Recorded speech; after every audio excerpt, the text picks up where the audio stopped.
When I found out my husband was planning a divorce, I quietly transferred all my assets. A week later, he filed the papers and panicked when his plan completely backfired. Rebecca Martinez had always been the type of woman who noticed things others missed. The way Marcus left his coffee cup exactly 2 inches from the sink, instead of putting it inside. How he suddenly started working late on Tuesdays when he'd never done overtime before in 15 years of marriage.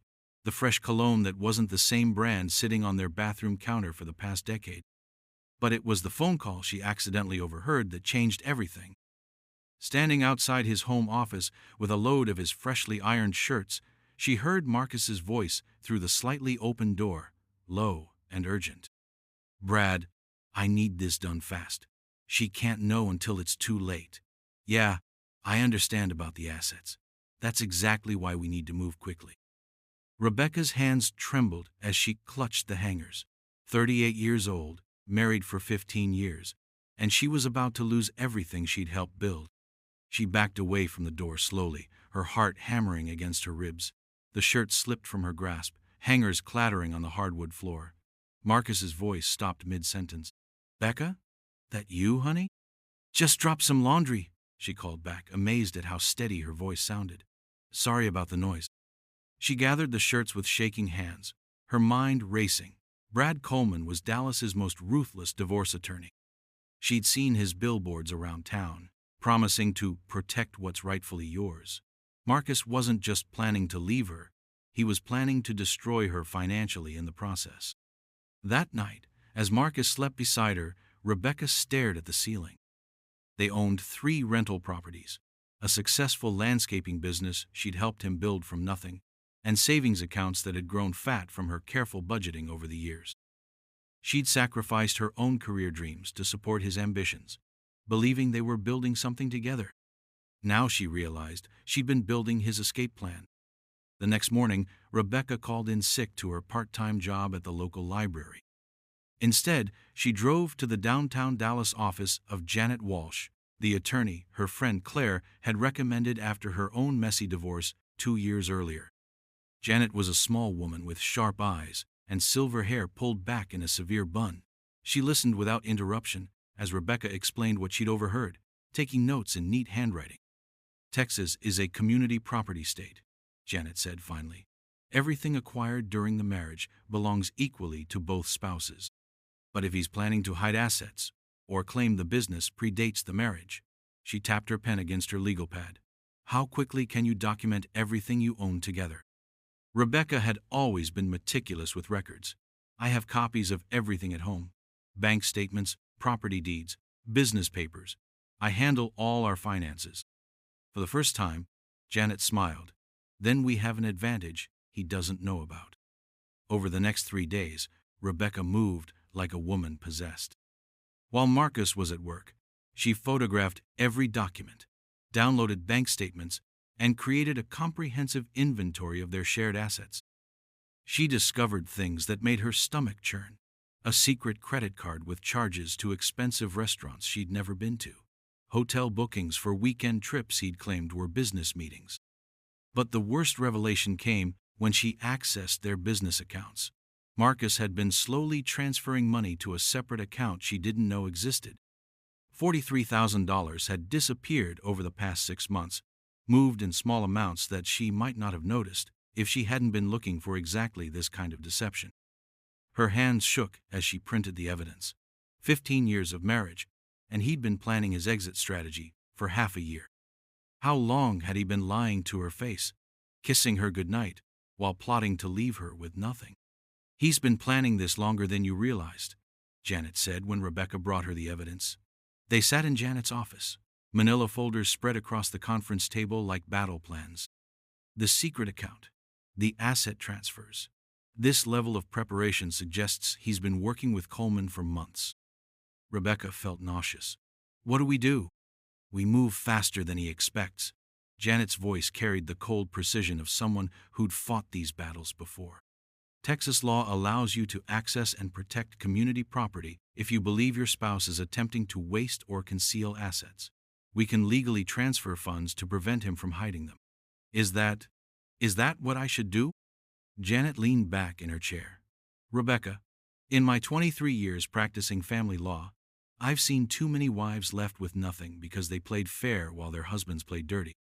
Your choice is simple.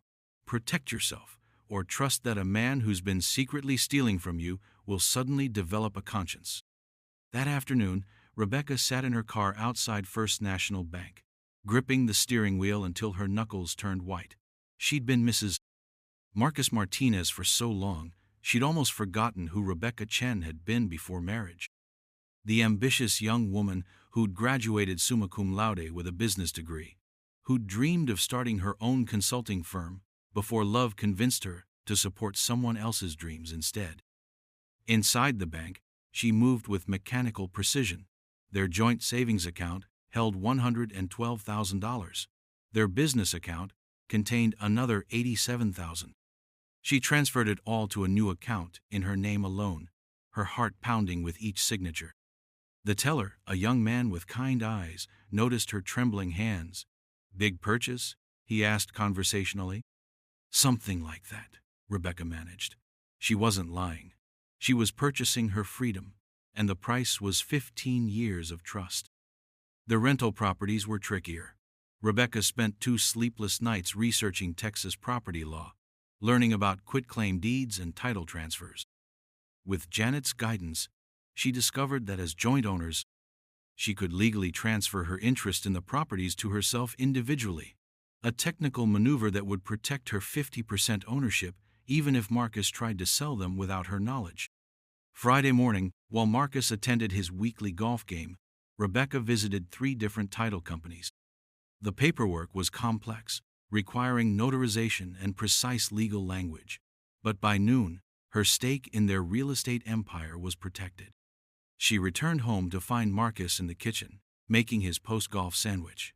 He looked relaxed, almost cheerful, probably thinking about his upcoming betrayal.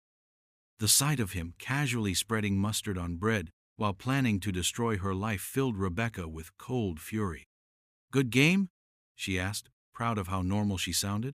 "Best I've played in months," he replied, not even looking at her. "Everything's finally falling into place."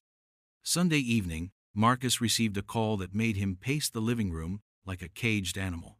Rebecca pretended to read her book, but she could hear his voice growing increasingly agitated. "What do you mean, unusual activity? I didn't authorize any transfers." She turned a page calmly, though her pulse was racing. He'd discovered the missing money. Marcus hung up and immediately called their bank's customer service line.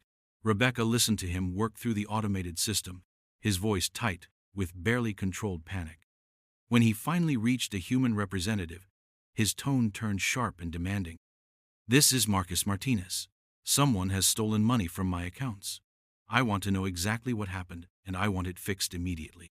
The conversation that followed was brief and devastating. Rebecca heard enough to understand that the bank had confirmed all transfers were made by an authorized account holder using proper identification and security codes. Marcus hung up and turned to stare at her. For the first time in months, she had his complete attention. "Becca." His voice carried a dangerous edge she'd never heard before. "We need to talk." She looked up from her book with carefully practiced confusion. "About what?" "About the $200,000 that disappeared from our accounts on Thursday." Rebecca blinked slowly, as if processing this information for the first time. "200,000? Marcus, what are you talking about? That's impossible." He moved closer, his face flushed with anger and something else. "Fear. The bank says an authorized user transferred all our money to a different account. You're the only other person with access." "That's crazy." She stood up, letting the book fall to the floor. "Why would I move our money? Where would I even move it to? You handle all our finances." The lie came easily.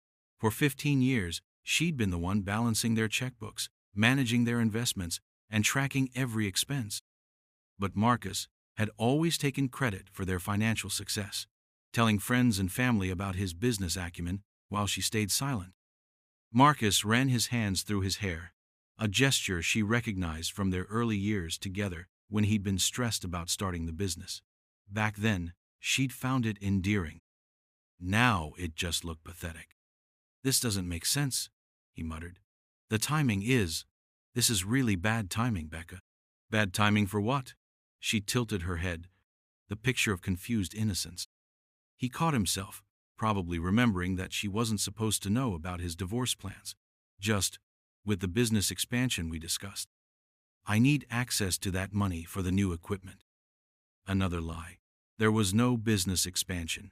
She'd seen their books. She knew exactly where every dollar was supposed to go. But she nodded sympathetically, playing the supportive wife one last time. Can't you just call the bank tomorrow? I'm sure there's been some mistake.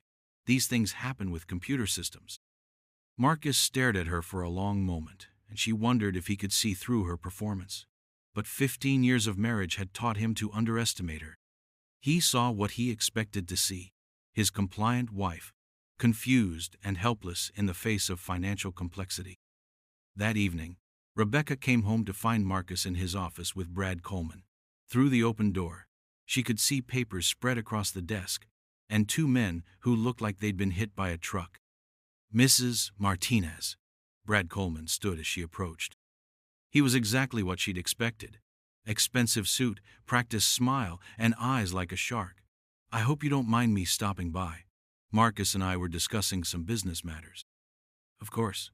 She moved to Marcus's side and placed her hand on his shoulder, feeling him tense under her touch. Can I get you anything? Coffee? Water? No, thank you. We were just finishing up. Brad gathered his papers with efficient movements. Marcus, we'll continue this conversation tomorrow. I need some time to research our options. After Brad left, Marcus turned to face her. The stress of the past 2 days had aged him. Dark circles shadowed his eyes, and his usually perfect hair was disheveled from constant nervous touching. Becca, I need to ask you something, and I need you to be completely honest with me. She met his gaze steadily. Of course. Did you move our money? The question hung in the air between them like a loaded weapon. Rebecca had prepared for this moment, rehearsed her response, but facing Marcus directly still made her heart race. Why would you ask me that? She let hurt creep into her voice. Marcus, we've been married for 15 years. Do you really think I would steal from us? It's not stealing if it's your money too, he said carefully. But the timing. Becca, this is going to sound crazy, but I think someone might be trying to sabotage us. The irony was breathtaking. He was accusing an unknown enemy of the exact crime he'd been planning to commit against her. Sabotage us? Who would do that?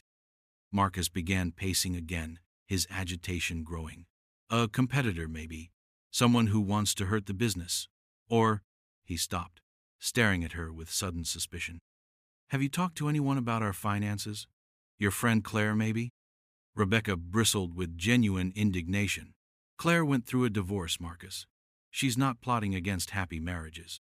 The word divorce made him flinch visibly. Guilt and fear warred across his features, and she realized he was trapped between his secret plans and his current crisis. Wednesday morning brought the moment Rebecca had been dreading and anticipating in equal measure. She was sorting books in the library's children's section when a process server appeared, asking for Mrs. Rebecca Martinez. The divorce papers were thick, official, and brutal in their clinical language. Marcus was seeking dissolution of marriage, citing irreconcilable differences. He was also requesting temporary spousal support, claiming financial hardship, and asking for an emergency hearing to locate and freeze marital assets that had been improperly transferred. Rebecca read through the documents twice, her hands remarkably steady. After 15 years of marriage, their relationship had been reduced to legal terminology and asset division spreadsheets. Her phone rang. Marcus. Becca, I need you to come home right away. Something important has happened. I'm at work, Marcus. Can it wait until... No, it can't wait. Please, this is serious. She could hear the strain in his voice, the barely contained panic of a man whose carefully laid plans had imploded spectacularly. I'll be right there. Rebecca drove home slowly, taking the long route through their subdivision. She passed the houses of neighbors who'd attended their anniversary parties, who'd congratulated them on their successful marriage and thriving business. How many of them would choose sides when word of the divorce spread? How many had already suspected something was wrong? She found Marcus in the living room, still in his work clothes, though it was barely noon. The divorce papers lay on the coffee table between them like a declaration of war. "You got served," he said without preamble. "Yes." She sat down across from him, maintaining careful distance. "Marcus, what is this about?" He leaned forward, his elbows on his knees, trying to look earnest and wounded. "Becca, our marriage has been struggling for months. You know that. We barely talk anymore. We don't spend time together. I think we both know this isn't working."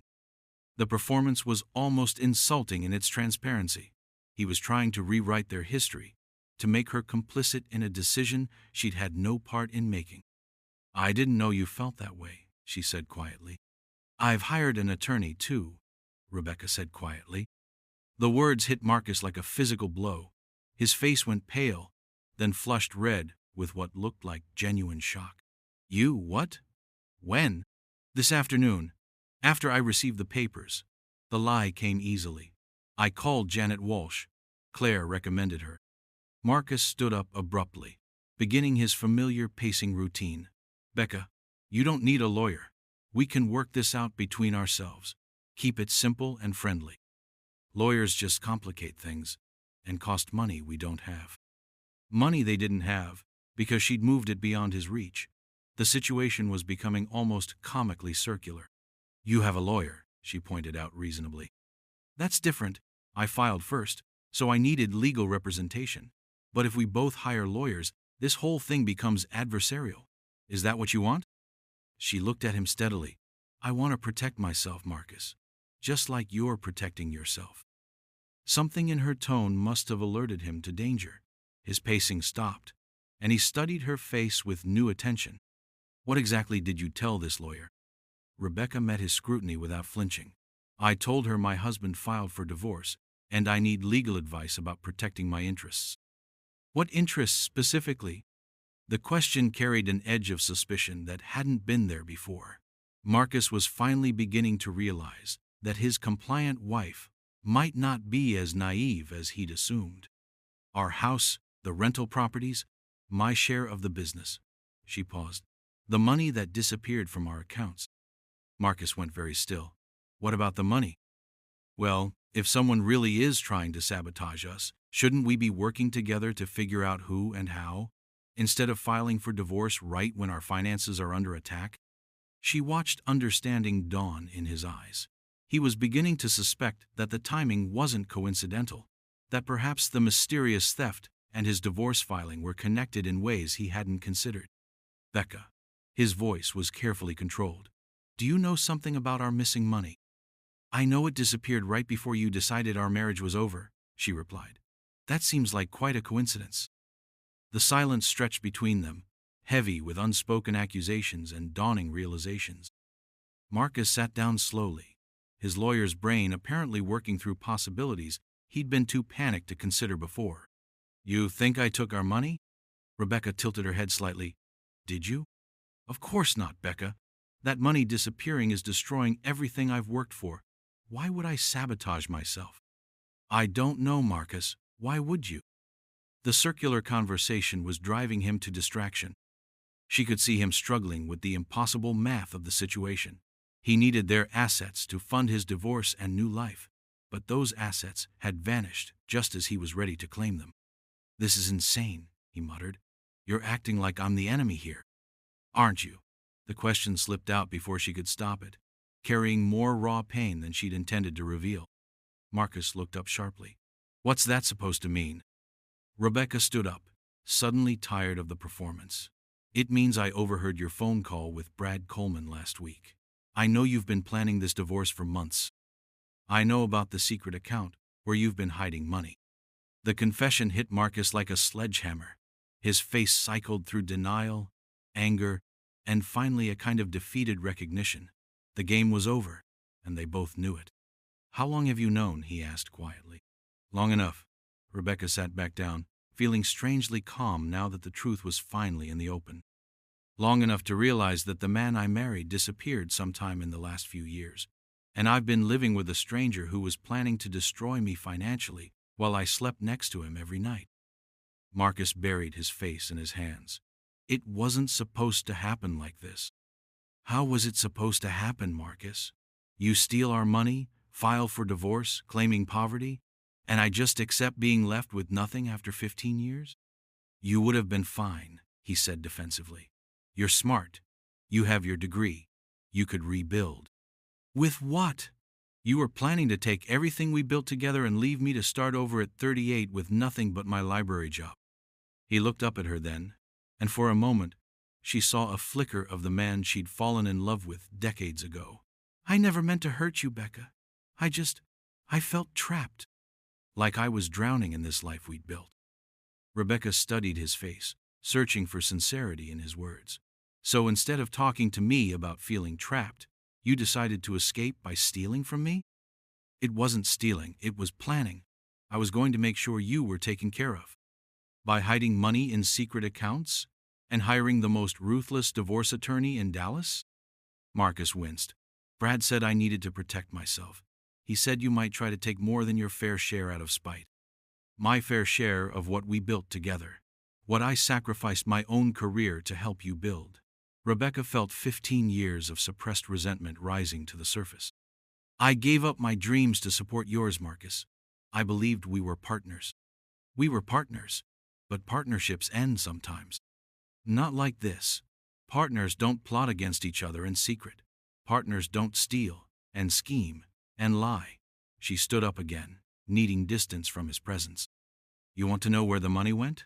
I moved it. All of it. Every dollar you thought you were going to steal from me. The admission seemed to physically stagger him. You? What? I transferred everything to accounts you can't access. The savings, the business funds, even my share of the rental properties. The question hung in the air between them, loaded with 15 years of shared history and broken trust. Rebecca looked at the man she'd married, seeing clearly now how far apart they'd grown. I want you to understand what you are going to do to me, she said quietly. I want you to feel what it's like to be betrayed by someone you trusted completely. Marcus sank into his chair, the fight gone out of him. Okay, I understand. I was wrong. Can we try to fix this? Maybe counseling or… It's too late for that. Rebecca moved toward the door, then paused. You'll get your divorce, Marcus. But it's going to be fair and legal and honest. Something you apparently forgot how to be. What happens now? Now you get to experience what you were planning to put me through. Uncertainty, financial stress, starting over with less than you expected. She looked back at him one last time. The difference is, you earned it. Over the following weeks, the divorce proceedings became exactly the contentious battle Marcus had tried to avoid. Without access to hidden funds or the element of surprise, he found himself fighting from a position of weakness, while Rebecca held all the cards he'd thought were his to play. 6 months later, Rebecca signed the final divorce decree in Janet Walsh's office. The settlement was equitable. Marcus kept the business and one rental property, while she received the house, the other 2 properties, and half their liquid assets. It wasn't the financial devastation he'd planned for her, but it wasn't the total victory he'd schemed for himself either. How do you feel? Janet asked as Rebecca tucked the papers into her purse. Free, Rebecca said simply. It was true. The weight carrying for months, the pretending, the fear, the betrayal, had finally lifted.